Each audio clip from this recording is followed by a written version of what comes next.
Salam sejahtera buat kita semua. Perkenalkan, nama saya Siska Monika Bukaro, MPM 1915210116. Di sini saya akan mempresentasikan hasil kerja kelompok kami, yaitu kelompok 8 yang berjudul tentang pendekatan teori lokasi konvensional dan modern. Baiklah, langsung saja kita ke materinya. Yang pertama, latar belakang masalah. Teori lokasi adalah ilmu yang menyelidiki tata ruang atau spatial order, kegiatan ekonomi atau ilmu yang menyelidiki alokasi geografis dari sumber-sumber yang langka, serta hubungannya dengan atau pengaruhnya terhadap lokasi berbagai macam usaha atau kegiatan lain baik ekonomi maupun sosial. Dalam mempelajari lokasi berbagai kegiatan, ahli ekonomi regional atau geografi terlebih dahulu membuat asumsi bahwa ruang yang dianalisis adalah datar dan kondisi di semua arah adalah sama. Salah satu unsur ruang adalah jarak.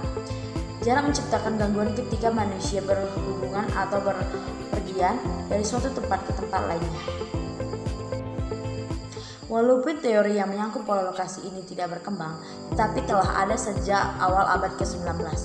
Secara empiris, dapat diamati bahwa pusat-pusat pengadaan dan pelayanan barang dan jasa yang umumnya adalah perkotaan atau center place, terdapat tingkat penyelidikan pelayanan yang berbeda-beda. Pelayanan masing-masing kota untuk tingkat yang berbeda bersifat tumpang tindih. Sedangkan untuk yang setingkat walaupun tumpang tindih tetapi tidak begitu besar. Keadaan ini bersifat universal dan dicoba dijelaskan oleh beberapa ahli ekonomi atau geografi. Yang dirintis oleh Walter Koester, ahli ekonomi von Thaunet, melihat perbedaan penggunaan lahan dari sudut perbedaan jarak ke pasar yang tercermin dalam suatu sewa tanah. Weber secara khusus menganalisis lokasi industri. Ketiga tokoh di atas dianggap pelopor atau pencipta landasan dalam hal teori lokasi. Tokoh yang muncul belakangan pada umumnya mempermudah atau memodifikasi salah satu teori atau menggabungkan pandangan dari tiga tokoh yang disebut di atas. Landasan teori. Yang pertama, teori pendekatan lokasi atau konvensional dan modern.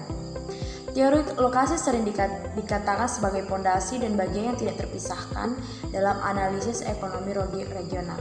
Peranan teori lokasi dalam ilmu ekonomi regional sama halnya dengan teori mikro dan makro pada analisa tradisional. Dengan demikian, analisa ekonomi regional tidak dapat dilakukan tanpa peralatan teori lokasi. Teori konvensional merupakan suatu teori yang memusatkan pandangan pada analisa dan deskripsi organisasi. Biasanya membicarakan konsep koordinasi, skala, dan vertikal. Sedangkan teori modern adalah teori yang menekankan pada perpaduan dan perencanaan sifat yang lebih dinamis, sangat kompleks, multilevel, multidimensi, dan banyak variabel yang dipertimbangkan. Teori modern ini muncul pada tahun 1950 sebagai ketidakpuasan dari teori neoklasik. Teori modern sering disebut dengan teori analisis sistem atau teori terbuka yang memadukan teori-teori sebelumnya. Teori yang kedua adalah teori Weber atau The Weber Location Production Model. Teori ini lebih menekankan pada panitan lokasi. Di sini akan dicari lokasi yang dekat dengan sumber bahan baku, ongkos angkut yang tidak terlalu mahal. Weber menyimpulkan bahwa lokasi optimum dari suatu perusahaan industri umumnya terletak di mana permintaan terkonsentrasi atau sumber bahan baku. Alasan yang diberikan adalah bila suatu perusahaan industri memilih lokasi pada salah satu dari kedua tempat tersebut, maka ongkos angkut atau bahan baku dan hasil produksi akan dapat diminimumkan. Dan keuntungan alomigrasi yang ditimbulkan dari adanya konsentrasi perusahaan pada suatu lokasi akan dapat pula dimanfaatkan semaksimal mungkin. Ada 3 faktor utama menentukan pemilihan lokasi perusahaan industri, yaitu ongkos transport, perbedaan upah buruh, dan keuntungan alogenerasi. Teori Weber ini didasarkan pada beberapa asumsi pokok antara lain. Yang pertama, lokasi pasar dan sumber bahan baku telah tertentu. Yang kedua, sebahagian bahan baku adalah location materials. Yang ketiga, tidak terjadi perubahan teknologi. Yang keempat, ongkos transport tetap setiap kesatuan produksi dan jarak. Weber menyederhanakan persoalan pemilihan lokasi industri dalam bentuk Vergniaud Problem yang kemudian dikenal dengan nama Weberian Location Triangle. Teori selanjutnya adalah Market Area Analysis. Market area analysis yaitu kelompok teori lokasi yang berdasarkan analisis pemilihan lokasi kegiatan ekonomi pada prinsip luas pasar atau market area terbesar yang dapat dikuasai oleh perusahaan. Luas pasar tersebut adalah mulai dari lokasi pabrik sampai ke lokasi konsumen yang membeli produk perusahaan yang bersangkutan. Bila pasar yang dikuasai adalah yang terbesar, maka tingkat keuntungan perusahaan menjadi maksimum. Kelompok teori lokasi ini dipopulerkan oleh Agus Lopez pada tahun 1954. Market area analysis disusun atas beberapa asumsi utama, yaitu konsumen tersebar secara merata ke seluruh tempat. Yang kedua, bentuk persamaan permintaan dianggap sama, dan yang terakhir adalah ongkos angkut untuk setiap kesatuan produksi dan jarak adalah sama. Berdasarkan ketiga asumsi di atas, teori ini berkesimpulan bahwa pemilihan lokasi perusahaan akan lebih banyak ditentukan oleh besarnya ongkos angkut untuk hasil produksi dan tingkat persaingan sesama produsen di pasar. Teori yang terakhir adalah teori Bitrend. Bitrend ini kelompokkan teori lokasi yang berdasarkan analisis pemilihan kegiatan ekonomi pada kemampuan membayar harga tanah yang berbeda dengan harga pasar. Berdasarkan hal ini, lokasi kegiatan ekonomi ditentukan oleh nilai Bitrend yang tinggi. Model Bitrend perusahaan diketahui bahwa harga tanah semakin tinggi semakin dekat dengan pusat kota. Namun, tidak semua perusahaan mengalami kenaikan profit yang signifikan jika berlokasi dekat dengan pusat kota. Industri jasa dan realita kelas atas akan mengalami kenaikan profit yang lebih tinggi semakin dekat dengan pusat pasar. Hal ini disebabkan oleh eksposurnya yang lebih tinggi terhadap pelanggan dan sentral bisnis district yang tergolong lebih aktif dan unfluid, sehingga potensi adanya pembeli semakin tinggi. Model Bitrend perumahan. Model Bitrend perumahan dipisahkan berdasarkan kelas penghasilan dari pemilik rumah. Secara umum terdapat 3 golongan, yaitu penghasilan rendah, sedang, dan tinggi. Faktor transportasi. Terdapat pula model Bitrend yang mana aksesibilitas ke dalam pusat kota menjadi sangat penting. Lebih penting daripada luas dan harga tanah yang lebih murah dari daerah suburban. Pada kota seperti ini, penduduk yang memiliki pendapat tinggi akan cenderung langsung memiliki area di sekitar CBD, diikuti oleh kelas menengah, kelas bawah. Pada pinggiran kota terdapat pula golongan kelas atas yang sudah tidak bekerja. Mereka tidak lagi butuh transportasi yang cepat ke lokasi kerja, sehingga dapat menikmati hidup dan rumah yang besar di pinggir kota.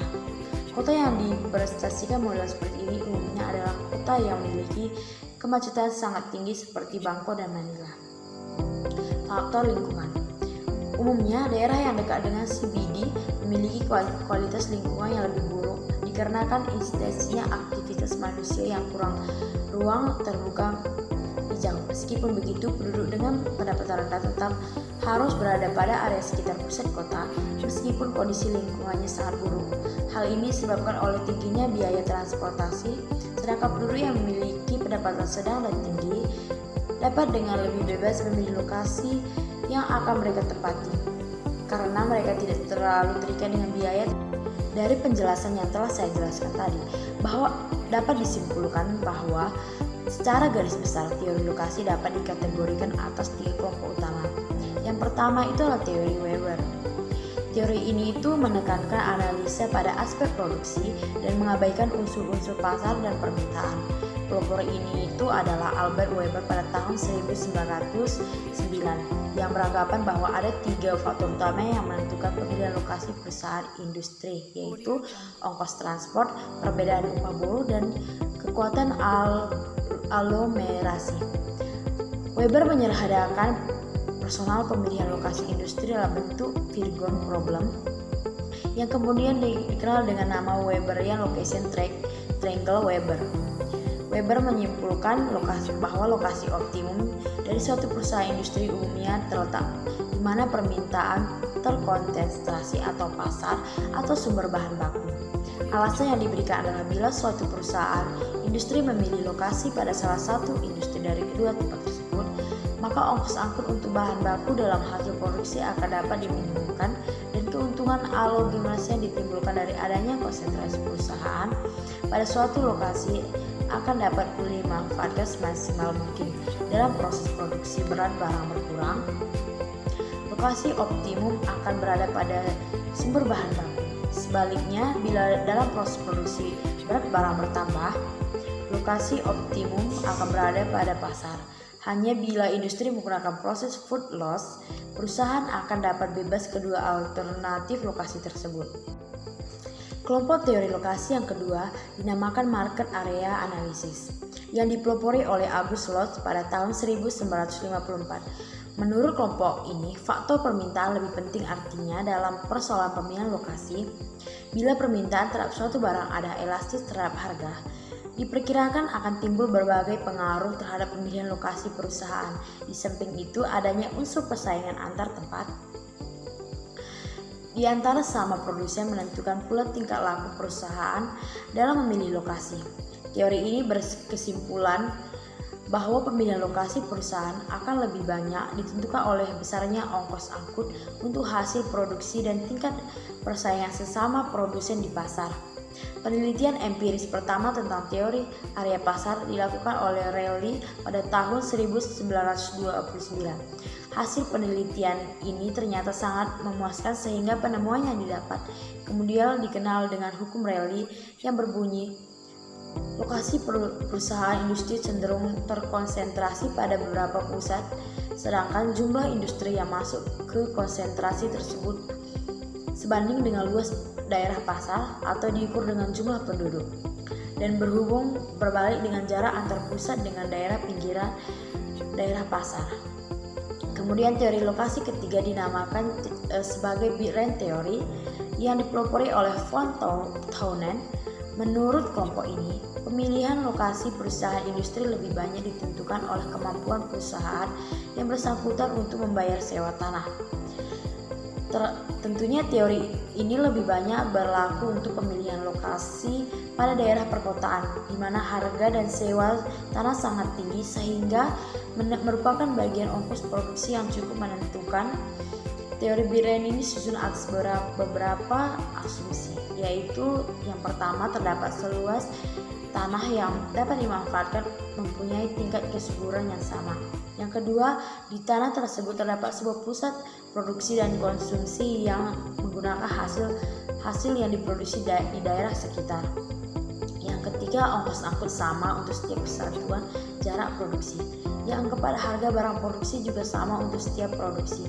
Yang kelima, tidak terjadi perubahan teknologi. Berdasarkan asumsi tersebut, teori Biren berkesimpulan bahwa lokasi perusahaan industri akan sangat ditentukan oleh titik kesamaan antara kemampuan perusahaan untuk membayar sewa tanah atau bid rent dan besarnya sewa tanah yang diinginkan oleh si pemilik tanah. Sekian presentasi saya yang berjudul tentang pendekatan teori lokasi. Jika ada kesalahan kata, saya mohon maaf. Sekian dan terima kasih. Perkenalkan, nama saya Siska Monika Brukaro, NPM 1915210116. Di sini saya akan mempresentasikan hasil kerja saya yang berjudul Teori Robert Solow dan Pareto. Landasan teori. Yang pertama, teori pertumbuhan ekonomi Robert Solow. Robert Solow lahir pada tahun 1950 di Borokya. Ia seorang peraih Nobel di bidang ilmu ekonomi pada tahun 1987. Robert Solow menekankan perhatiannya pada pertumbuhan output yang akan terjadi atas hasil kerja dua faktor input utama, yaitu modal dan tenaga kerja. Robert Solow berpendapat bahwa pertumbuhan ekonomi merupakan rangkaian kegiatan yang bersumber pada manusia, akumulasi modal, pemakaian teknologi modern, dan hasil atau output. Adapun pertumbuhan penduduk dapat berdampak positif dan dapat berdampak negatif. Oleh karenanya, menurut Robert Solow, pertambahan penduduk harus dimanfaatkan sebagai sumber daya yang positif. Bahwa pertumbuhan ekonomi dipengaruhi oleh tiga faktor. Yang pertama, pertumbuhan modal, pertumbuhan penduduk, dan pertumbuhan teknologi. Menurut Solow, dalam jangka panjang tingkat tabungan dapat menentukan modal dan proses produksi. Artinya, semakin tinggi tingkat tabungan, semakin tinggi pula modal dan output yang dihasilkan. Solow juga berpendapat bahwa pertumbuhan ekonomi adalah rangkaian kegiatan dengan 4 faktor utama, yaitu manusia, akumulasi modal, teknologi modern, dan hasil atau output. Model pertumbuhan ekonomi Solow. Model neoklasik Solow menggunakan fungsi produksi yang bisa mensubstitusi antara model K, angkatan kerja L, di mana tingkat pertumbuhan perekonomian menurut mereka berasal dari 3 unsur, yaitu akumulasi modal, kedua tenaga kerja, dan ketiga kemajuan teknologi. Menurut Solow, pertumbuhan ekonomi bergantung pada pertumbuhan ketersediaan faktor-faktor produksi, yaitu penduduk, tenaga kerja, dan akumulasi modal, serta tingkat kemajuan teknologi. Menurut teori Solow, rasio modal output yang bersifat dinamis untuk menciptakan output tertentu. Model Solow tidak jauh berbeda dengan fungsi Claude-Douglas, di mana fungsi Claude-Douglas yaitu Q sama dengan A kali KA kali L delta, dengan Q adalah output, A adalah teknologi, dan K adalah modal fisik, dan L adalah tenaga kerja. Sementara A dan delta adalah proporsi input. Dengan model neoklasik Solow dapat melihat model dasar dalam pertumbuhan ekonomi neoklasik Solow adalah Y sama dengan F kali KL, di mana Y merupakan output, K adalah modal, dan L adalah angka kerja. Dengan membagi kedua sisi dengan L, maka adanya diperoleh Y sama dengan F kali K. Dengan Y merupakan output, K adalah model pekerjaan. Berdasarkan model ini, pertumbuhan ekonomi bergantung pada pertumbuhan modal atau kapital dan pertumbuhan populasi, karena pertumbuhan dipengaruhi oleh tabungan dan penurunan modal. Dalam periode tertentu, pertumbuhan modal atau kapital akan menjadi nol. Hal ini disebabkan oleh nilai modal yang berbentuk dengan yang terdepresiasi sama. Sementara itu, perkembangan teknologi dalam model Solow sulit dilakukan karena asumsi standarnya tidak dapat dijaga.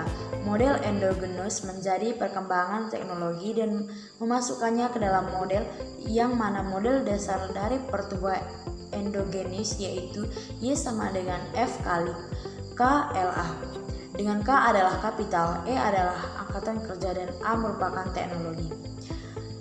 Dalam model ini tidak konstansa karena tergantung pada perkembangan teknologi. Dalam artian, pertumbuhan ekonomi akan positif selama terjadi kemajuan teknologi. Model neoklasik Solow mengasumsikan teknologi adalah exogenous karena dia tidak dipengaruhi oleh variabel-variabel lain seperti kapital dan angka kerja. Robert Solow dalam Boedino pada tahun 1999 mengatakan bahwa pertumbuhan ekonomi bergantung pada pertumbuhan penyediaan faktor-faktor produksi berupa populasi, tenaga kerja, dan akumulasi modal. Teori Solow-Swan dipengaruhi oleh 3 faktor, yaitu akumulasi modal, tingkat jumlah tenaga kerja, dan kemajuan teknologi. Akumulasi modal dipengaruhi oleh tabungan, konsumsi, dan investasi. Semakin besar pendapatan yang ditabung, investasi juga semakin meningkat. Sementara jumlah tenaga kerja dalam teori ini merupakan jumlah penduduk di suatu negara. Faktor kemajuan teknologi dapat dilihat dari peningkatan jumlah barang yang diproduksi setiap tahunnya. Jika jumlah produksi meningkat, maka teknologi suatu negara meningkat karena mesin yang digunakan diperbarui. Yang kedua, teori menurut Pareto. Pareto optimal didefinisikan sebagai sebuah kondisi di mana sudah tidak mungkin lagi mengubah alokasi sumber daya untuk meningkatkan kesejahteraan pelaku ekonomi atau better off tanpa mengorbankan pelaku ekonomi yang lain atau worse off. Dengan kata lain, kondisi Pareto terjadi ketika semua pelaku ekonomi dalam kondisi kesejahteraan yang optimal. Hukum Pareto, formula 80/20 yang dapat diterapkan dalam seluruh sendi kehidupan. Prinsip Pareto. Prinsip Pareto menyatakan bahwa untuk banyak kejadian, sekitar 80% dari efeknya disebabkan oleh 20% dari penyebabnya. Sebagian ilustrasi bahwa 80% dari kesuksesan yang telah atau akan Anda peroleh merupakan hasil dari 20% usaha Anda selama ini. Artinya adalah hanya ada 20% dari tindakan dan pemikiran dalam hidup kita yang harus lebih dimaksimalkan untuk mendapatkan 80% keberhasilan. Ada 20% dari waktu dalam hidup kita yang harus lebih dimaksimalkan. Karena dari 20% waktu itulah tersembunyi 80% kesuksesan dalam hidup kita. Secara sederhana, hukum Pareto mengajak kita untuk lebih mempertajam intuisi dan mencari 20% usaha tersebut. Banyak efektivitas waktu, tenaga, pikiran, dan bisa kita peroleh jika kita berhasil menemukan 20% sebab tersebut. Kemudian kita bisa memaksimalkan untuk mencapai 80% kesuksesan dalam hidup kita. Tadaro secara lebih spesifik mengemukakan bahwa fungsi kesejahteraan W atau welfare dengan persamaan sebagai berikut. W sama dengan W kali Y IP, di mana Y adalah pendapatan kapital, I adalah ketimpangan, dan P adalah kemiskinan absolut. Ketiga variabel ini mempunyai signifikan yang berbeda dan harus dipertimbangkan secara menyeluruh untuk menilai kesejahteraan berkembang. Dalam konteks kaitannya dengan penyediaan barang publik oleh pemerintah, maka yang menjadi tujuan akhir adalah peningkatan kondisi Pareto yang belum efisien. Contohnya, ketika pemerintah membangun jembatan, mereka berharap masyarakat yang menggunakan jembatan tersebut dapat membayar sejumlah tarif yang ditentukan untuk menutup biaya konstruksi dan perawatan dan biaya jembatan tersebut. Kondisi tersebut menggambarkan kondisi peningkatan Pareto, yaitu perubahan di mana seorang menjadi lebih baik dari pelaku ekonomi lainnya pun tidak dirugikan. Para ekonom percaya bahwa peningkatan Pareto menjadi tujuan sehingga setiap kebijakan harus ditempatkan dalam tujuan untuk meningkatkan Pareto, yang disebut sebagai prinsip Pareto atau Pareto Principle. Kondisi dasar untuk efisiensi Pareto meliputi pertama, efisiensi pertukaran atau exchange efficiency.